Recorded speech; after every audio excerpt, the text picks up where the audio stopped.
మన ముఖ్యమంత్రి గౌరవ చంద్రబాబు నాయుడు గారు అనునిత్యము నేను వెంకటేశ్వర స్వామిని తలుచుకొని గాని నిద్ర లేవను, లేచిన తరువాత ఆయన నామస్మరణ చేసి పూజ చేసిన తర్వాతనే నా దినచర్యను ప్రారంభిస్తాను.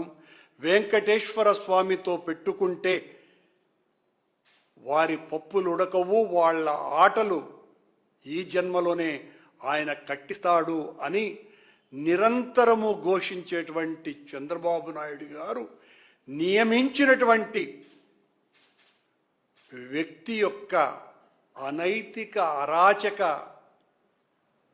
రాసలీలల వీడియోలు మొత్తం ప్రపంచాన్నంతా కూడా నిర్ఘాంతపోయేటట్టు, నివ్వెరపోయేటట్టు చేసాయి. ఒక్కసారిగా ఇదంతా కూడా బయటికి వచ్చిన తరువాత ఆయన బిఆర్ నాయుడు కాదు, బిఆర్ కామనాయుడు అని సోషల్ మీడియా అంతా ఘోషిస్తున్నది.